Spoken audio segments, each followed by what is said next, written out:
Happy Friday. After that. Monday, of course, day off.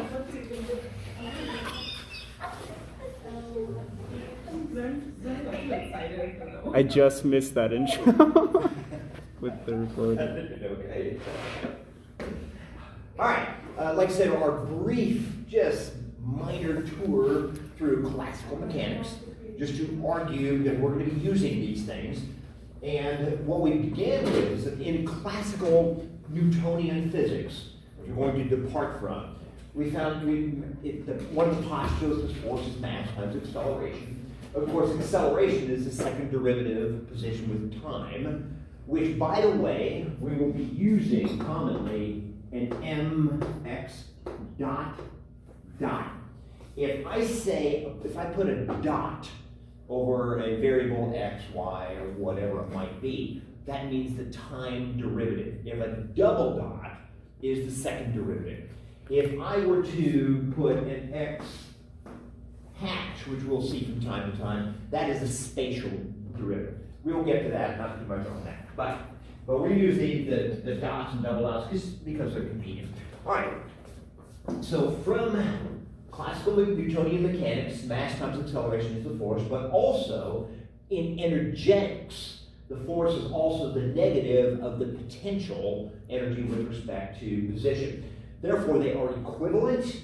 So we have mx del dot is equal to minus partial of the potential with respect to position, or mx del dot plus the partial of v with respect to x is equal to 0.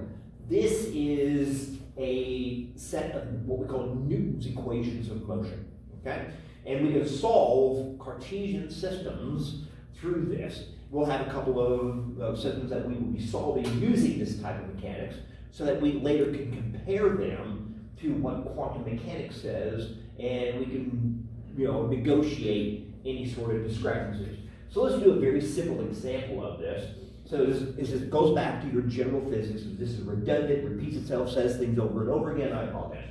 But let's have a system where we have an x0. We'll make this x here. Let's say we have a barrier here, and we're going to launch at a height of y0. We're going to launch a particle at some angle theta and velocity v0. Those are the initial conditions. I always said that when we solve a differential equation, and we will have to, this is a second order differential equation, when we solve a differential equation, we will obtain two undetermined constants of integration. Those constants of integration are known by the initial conditions. Classically, quantum mechanically, we will call them boundary conditions. So let's launch a cannonball to see where this critter lands. All right, so for this, we have to do it two different directions. We have to do x and y. So let's look at the x direction first.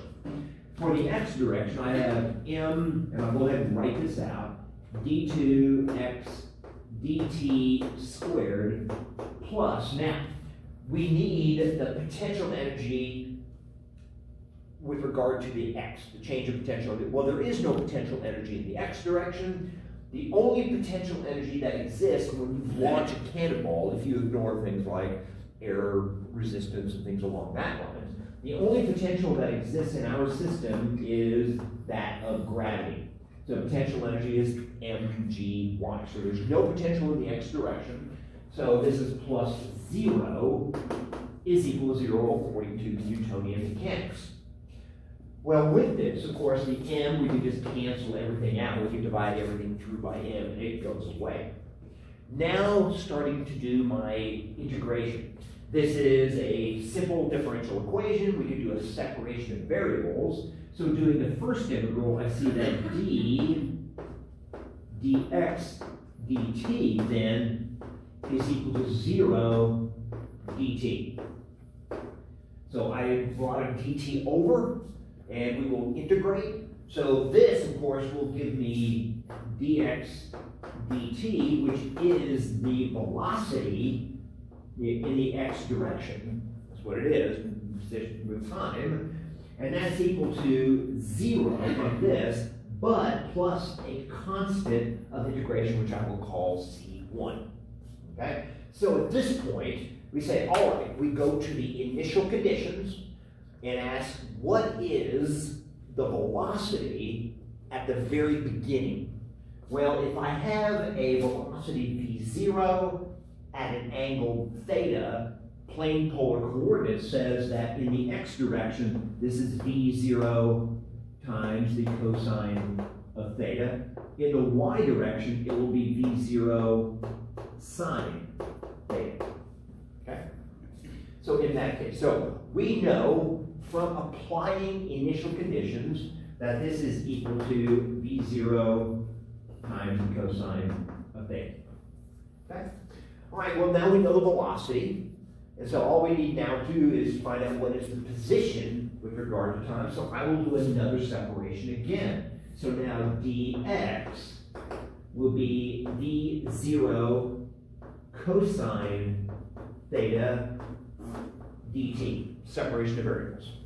Okay? Integrate.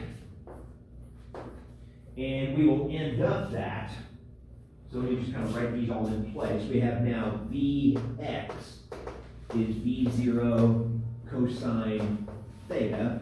It is apparently constant, which is expected because there are no forces acting on it. So from this, we have that now x is equal to, we have this integration here. So we have v0 times time times cosine of theta. But when I integrate this, this will be v0 t cosine theta plus another constant, who is a second order differential equation, so we're going to get two constants of integration. So we have this C2. Again, we return to the initial conditions. So what did we start out with? Well, at time t equals 0, we launched our cannonball at a position of x equals 0. So that means if I put 0 time into here, x at time t equals 0 is C2, which is 0. So we have our answer. So this ends up being the total answer as it is. Okay? So we started 0, we started with initial velocity. So this predicts that my position will be a constant, and of course in the x direction it will. Okay? So let's do one that's slightly more interesting. Now let's do a y direction, then we can put all this together. So for the y direction now, similarly, in Newton's equations of motion, I have that m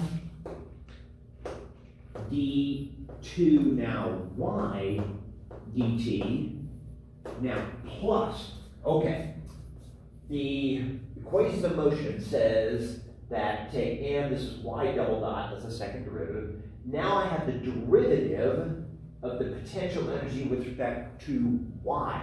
Well, the potential energy now has gravity, so it's mgy, then dv dy is simply the acceleration of gravity times the mass.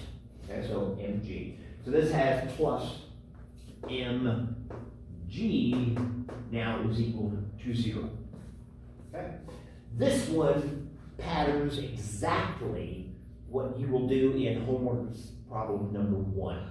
In class, it does this. In homework problem number 1, you have the same force of gravity as we're doing in this problem. The only change in homework problem number 1 is that I've added a resistance force in the x direction, which it happens to be, I have like an mkx rather than mgy. So it'll follow this identically. Okay? All right, so from this then, we have everything also equal to 0. The m can go away. So I have then separating variables, differential of dy dt is equal to minus g dt, doing one separation of variables. In this, I will integrate once again both sides, and so now I have dy dt, which of course is the velocity in the y direction. this is minus g times time from that integration there, plus once again, I will call it a constant integration, I'll call it B1. So once again, we ask the question, when time is 0, what is the velocity? Initial conditions. Well, when time is 0, our initial velocity was now V0 sine theta. So now we have that the velocity in the y direction is V0 sine theta. Let me put it, I have to have the G. Velocity in the y direction is minus G times plus V0 times the sine theta. Okay? So there's your velocity there. Now we will say, we'll do this one more time. I'll say that the differential dy is minus gt dt plus v0 sine theta dt. I just distributed the dt across. We will integrate. So y now in parametrically is a function of time is this integration of dt, so this becomes minus gt squared over 2. There's your first integral. And then I'll put that integral there. Plus v0 sine theta. So there are the integrations in place, and we have one more constant of integration, which I'll call B2. So now I'll do the same thing.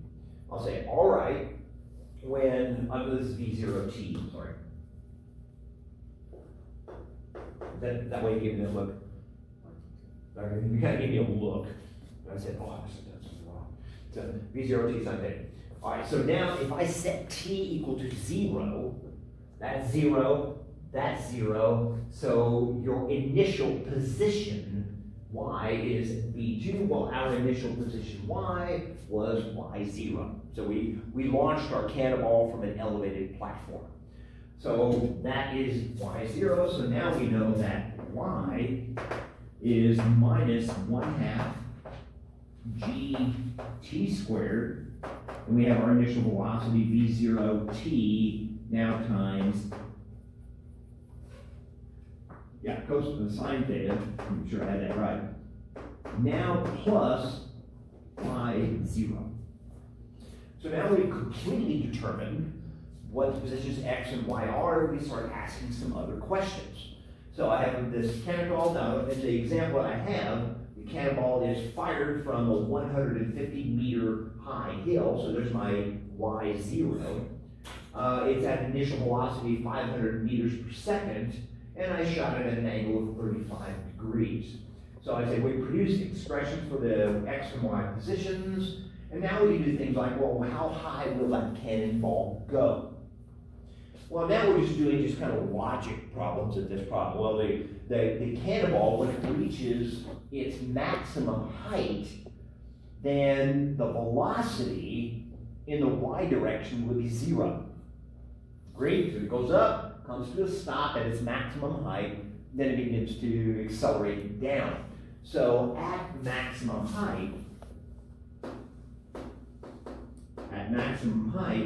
then the velocity in the y direction is 0, but that is equal to minus gt plus v0 sine theta. So we can solve for this time, so time at its max will be then v0 sine theta over g. You take our initial velocity, or angle, or gravitational constant, that'll be the time it reaches its maximum. Of course, now we know the time. We can now substitute this into time here and into time there. We will see how high it goes. So just very logical. Did they do this in this way when you took physics by chance? Yes. They did do it with the integrations of the whole business? Like, I was told last time, or some of the other guys, well, they didn't do it that way, they just kind of. Well, they did tell us this, I think. Yeah, we didn't do the integrations. They just gave us. Okay, yeah, so they didn't take you from the original equation to the motion. Okay, I'm curious about what they're actually doing now. They just gave us formulas for But the vectors. formulas are recognized. Okay, all right, very good. That how far will the cannonball travel before striking the ground? Well, when it strikes the ground, then x is 0, but t is not 0. Right, so it's going to be at a later time. So the strike position, so the strike is where x is equal to 0 and time is not equal to 0.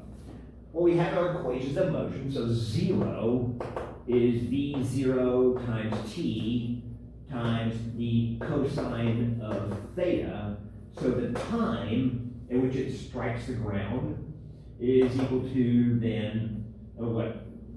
That's not right.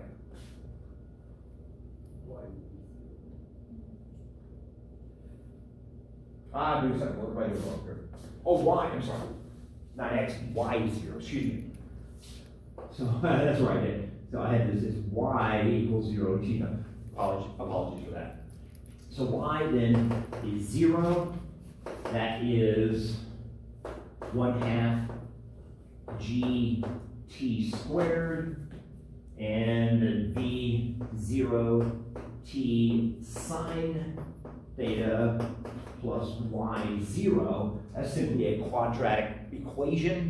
We can solve that for t using the quadratic formula.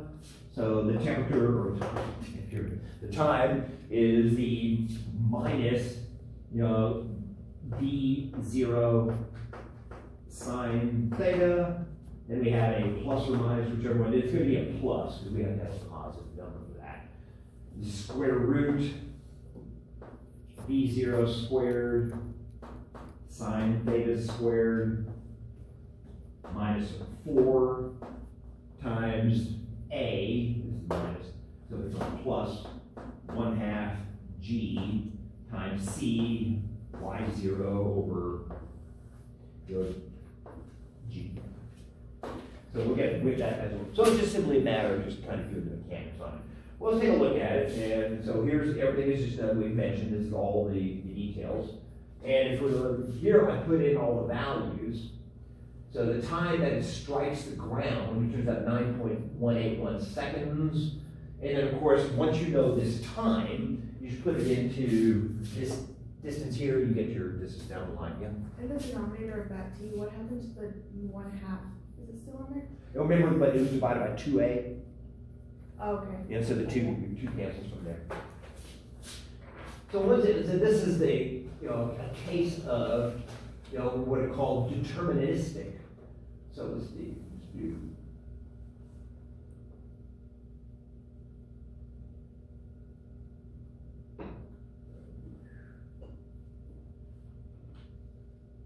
So once you have this is deterministic type physics, then you can of course do anything you want. So it rises to its maximum there, and it comes all the way down and finally strikes the ground at about 375 meters. All right, that is a wonderful world to be in, and so we can do things along that lines. And if materials are heavy enough, you can do this. All right.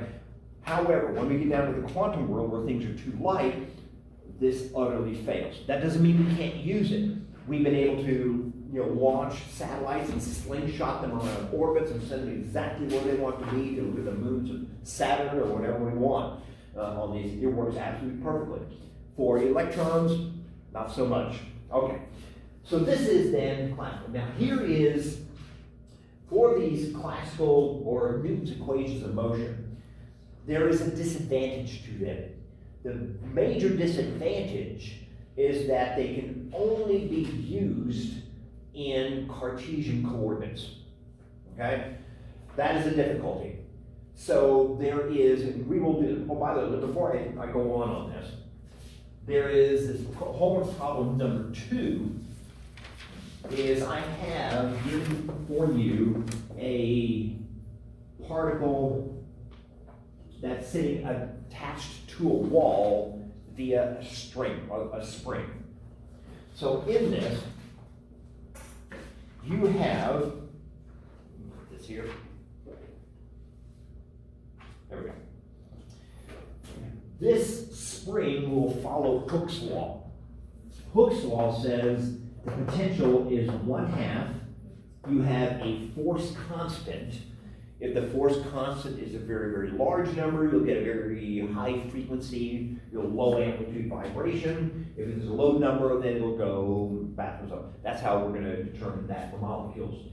But the potential energy is the position x minus the position at equilibrium squared. So there is your potential energy on that. To simplify this problem, so if I set this up via Newton's equations of motion, I will have m d2x dt squared now plus, again, the derivative of the potential with respect to x equal to 0. So you'll solve this in exactly the same way. However, this becomes slightly complicated.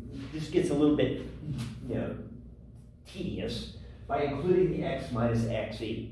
So in the homework problem, and I suggested that you substitute z as being the x minus x equilibrium, where this is then the equilibrium, call it an equilibrium bond distance if you like. So that's where the spring has no forces on that. When you do this substitution, dz is equal to dx. It's a straightforward transformation. So this then turns into the following. You have m d2z dt squared plus dv dz is equal to 0, where your potential energy now has become 1/2 k z squared. So it's far simpler. When you do a dv dz, you're going to get a k z as your answer. That makes your differential equation mass d2z dt squared plus k z equal to 0. Or rewriting d2z dt squared plus k over m z equals 0. There's your differential equation. Now, this one is one of the latter two that we discussed last time. Let me take you upstairs. Going up, when we started off with showing you the differential equations, I had the differential equations. This is what we had done for our Cannonball problem, where we had simply a constant here, we could separate variables and go on. But when we have a differential equation that actually looks like this, so here, now we have a constant. In this instance, it's the force constant divided by mass. So this is k over m. When we have a function here, you cannot do a separation of variables, all right? You have to simply write down the solutions. For this particular problem, and Sarah asked last time very legitimately, here are the two possible solutions that are solutions to that differential equation. Which one do you use? In this instance, because we have nice, clean, periodic motion, I suggest you use this as your answer. So here's your differential equation. You simply write down, keep in mind, this quantity here ends up as a square root.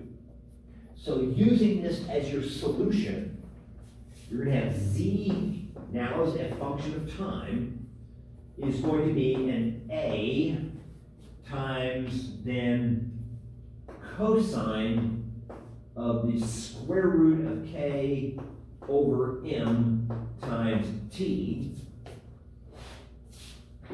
and then plus your other constant, b, times the sine square root of k over m times t. So there is the solution. Once again, we have two constants of integration that we have to evaluate. That is determined, once again, by initial conditions. The initial conditions that I outlined for this particular problem is that, okay, remember, the substance said, we have as our initial conditions, in that guide, right at the top, that atom has the initial conditions such that at t equals 0, the oscillator is at rest, okay? And it has an initial conditions of z is at rest, and it has an initial z equal to a0. So in other words, I'm going to take this oscillator, I'm going to stretch it to some point a0. So I'm going to have, initially, I have a stretch out to here, where that distance is a0, okay? So think about how you would do that. Well, that's this position here. If t is 0, then z is a0. Well, what happens? If I put t equals 0 in here, that whole thing goes to 0. If I put t0 in here, cosine of 0 is 1. So your initial position is equal to that constant. Okay? Then the second one is you will take this and you will do a dz dt. And I say at time t equals 0, the velocity is 0. That's why I say it is initially at rest. So now you already know what a is. It's a0. You'll take the derivative of this and then set t equals 0 again to determine the value for b. Okay? So that's how you determine those two undetermined coefficients of integration. Once you have that, you know everything there is to know, and then you can answer any questions that follow from that. Okay? So that's problems number 1 and 2. We'll have that for next Wednesday. Okay? All right. Now, once again, the Newton's equations of motion have the disadvantage in that they are only good in Cartesian space. So we won't be using it to solve simple systems, but when we start going into quantum systems that involve things like spherical space, what we're going to do on Wednesday is we're going to go to the Bohr model for the atom. And we're going to see how Niels Bohr figured out what the perfect spectra was and what he did not know about it. But to do that, we're going to use a second set of equations of motion that are called Hamilton's. This will, so I'll say EOM, or equations of motion. Hamilton's equations of motion can be done in any coordinate system, all right?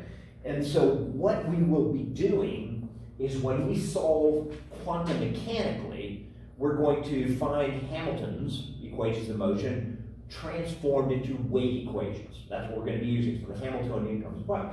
So we have, first off, what is known as the Hamiltonian. We will be writing this all semester. The Hamiltonian is simply the kinetic energy, which is usually given as T plus the potential energy. Okay? Now, if I say, and I will, write down the Hamiltonian for a given system, you will write down the kinetic energy for that system plus the potential energy for that system. Okay? So you just, kinetic energy is, of course, 1/2 mv squared. But we're going to change that just a little bit. And the potential energies, like the gravity, would be, so if I had, for example, the Hamiltonian in the cannonball problem. So in the cannonball problem is solved using this in the notes. I'm not going to go over it. It just kind of uses that. But for the cannonball problem, the Hamiltonian is 1/2 times the mass of the particle times the Vx squared plus 1/2 mass of the particle Vy squared. So we have a kinetic energy both in the x and the y direction. So that's all the kinetic energy. Those will be easy terms. And then in the cannonball problem, our potential energy is plus mgy. So I would say write down the Hamiltonian for a cannonball problem, that's going to be the answer. Now, here's the old idea. Now, we now look at the equations of motion on this. The equations of motion look like this. It says, if you take the derivative of the Hamiltonian with respect to the momentum q, I'll explain that in just a moment, this is equal to q dot. Okay? I'll explain the q in just a second. Then there's a second equation that says the derivative of the Hamiltonian with respect to q is equal to minus p q dot.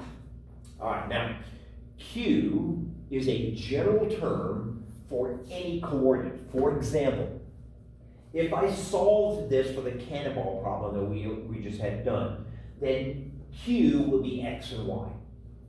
So you'll have one of these in x, one of these in x, and you have one of these in y, and one of these in y.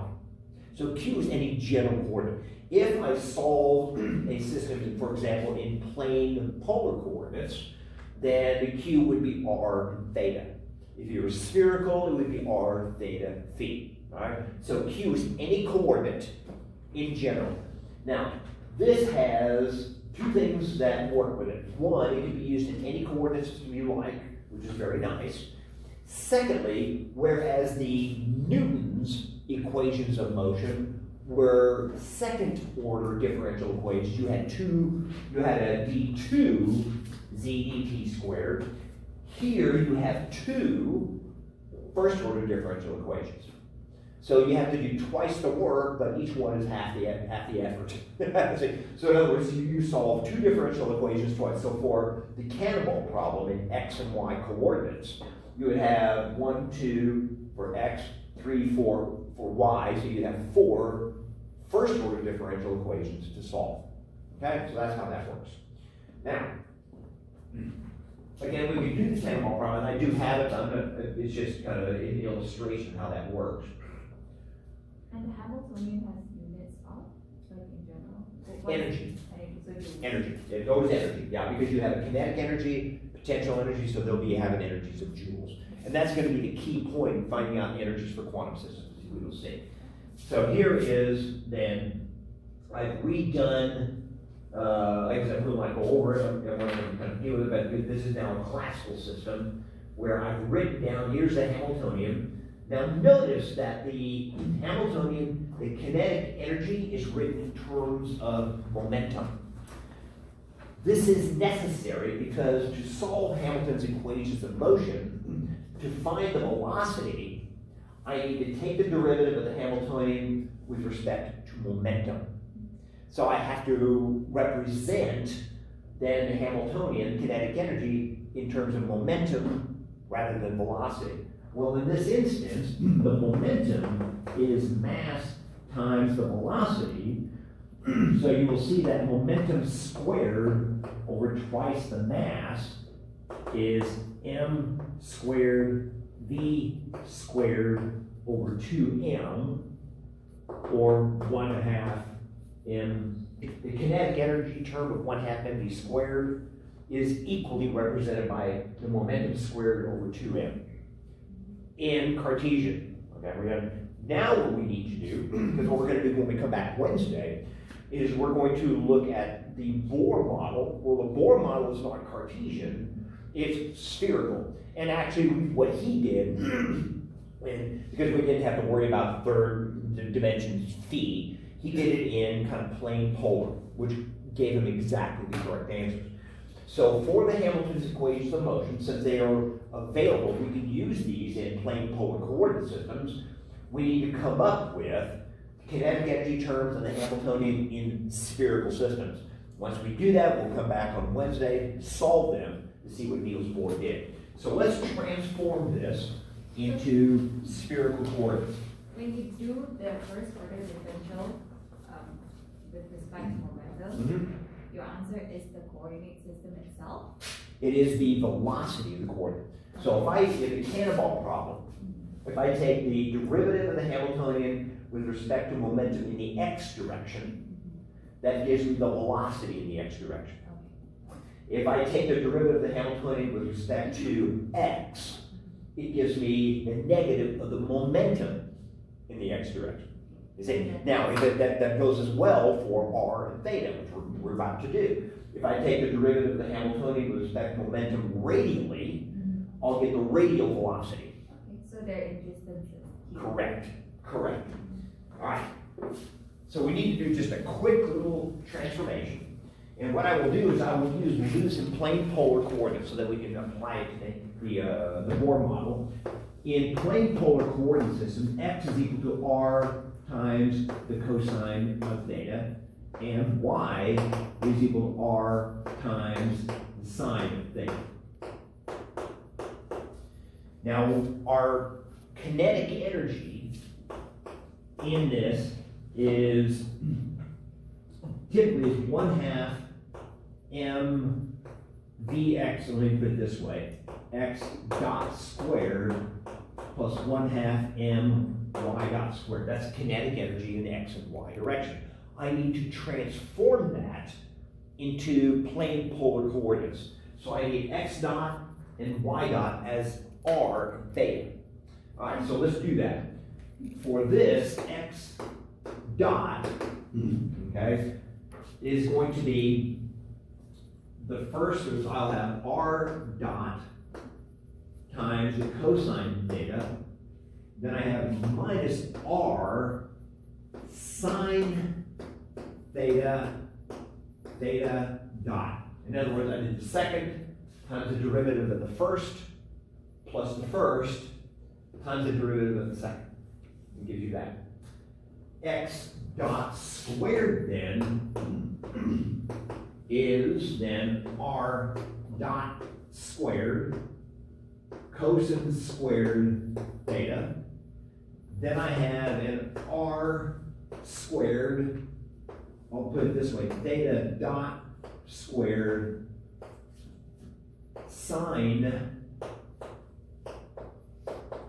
squared theta. So that's this squared and this squared, and now I need to cross terms, this times this, twice.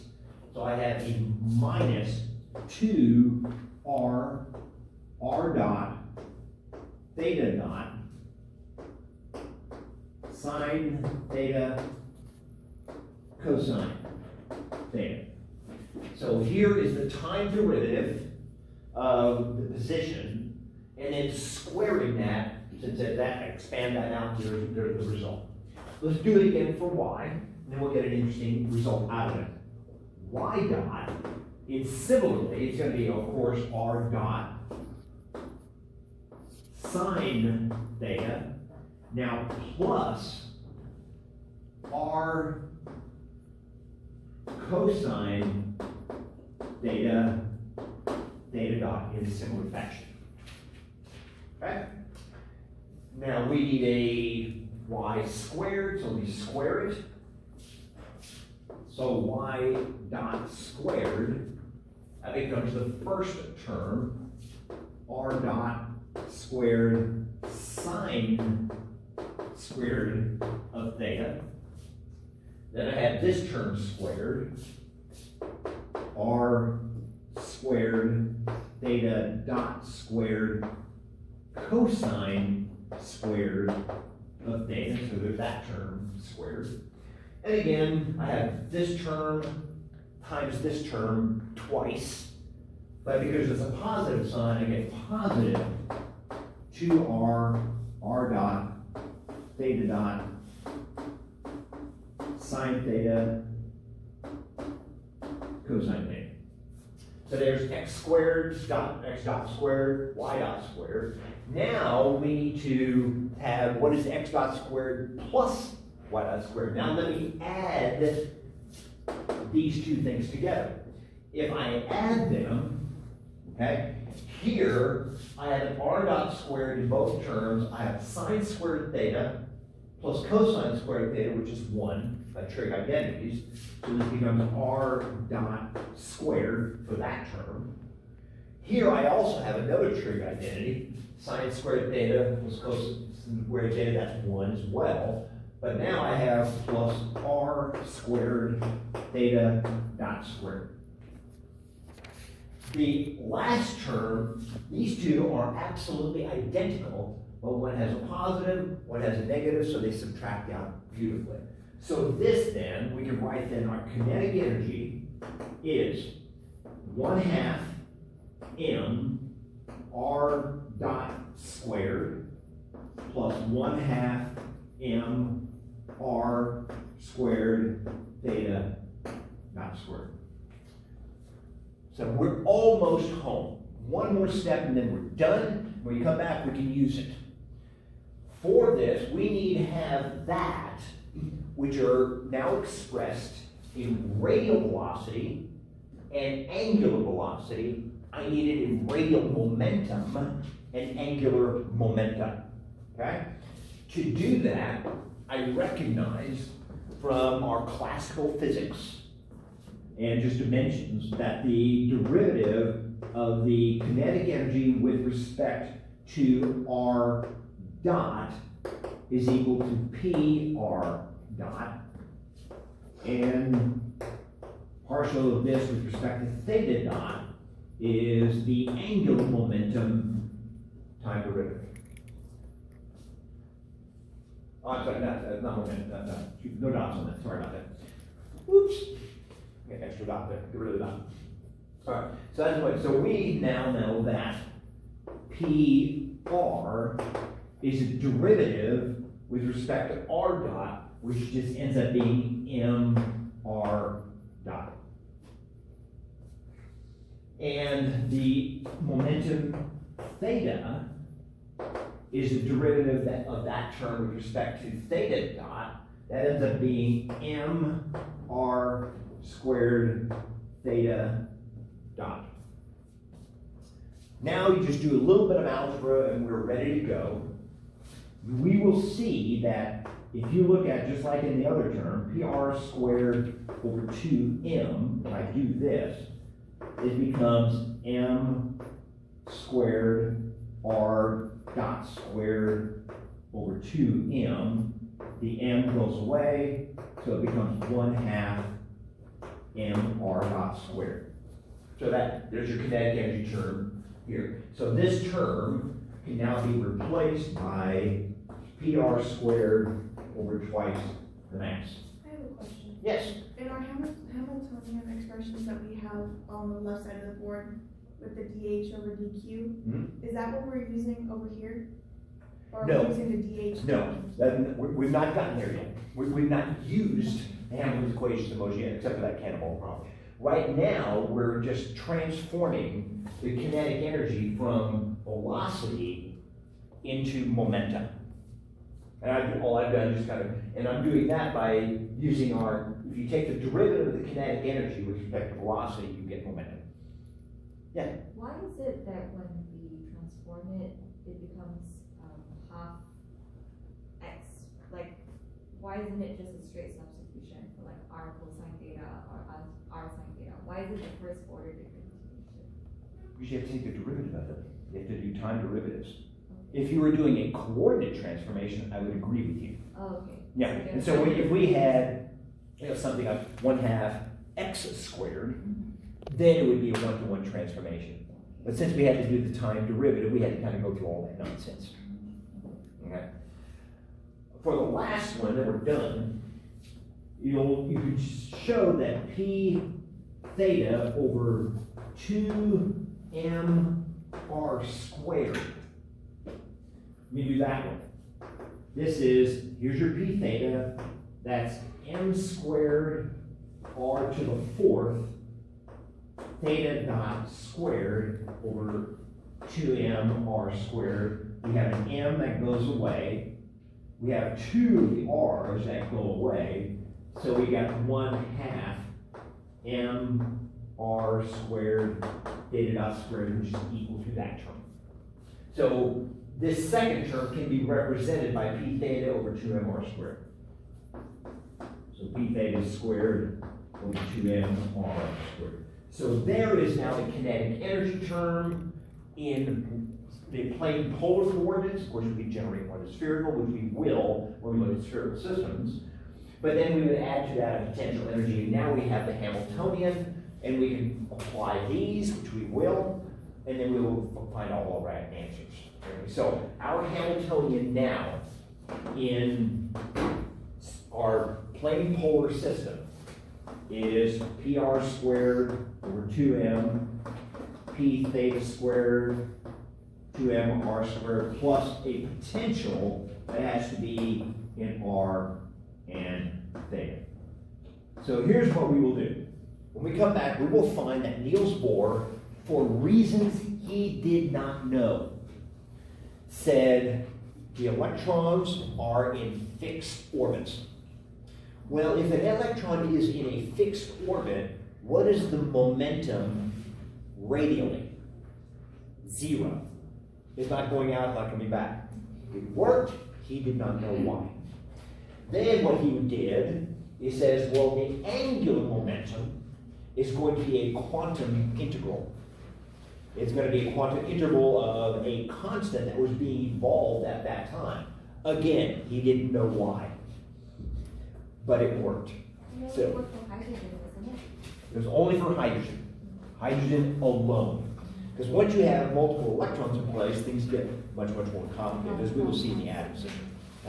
So when we come back, we will start here. We'll put the Bohr's in place. Once we do that, we'll now introduce quantum mechanics and begin to look at some fundamental math that we need to do to understand GUTEN. On the lab math constant, it says it's still the 20th. That's Monday. Oh, yeah, well, yeah, sorry, that's typographic. So homework is number 2 or 1? 1 and 2, yeah, which you should be able to do pretty easily. Usually I've got a lab packet for you. Okay. Swing by. All right, we're about to launch into the quantum world. We're gonna have fun with this.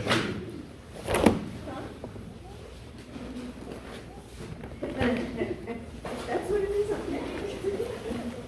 Change my tune, but not. Yeah.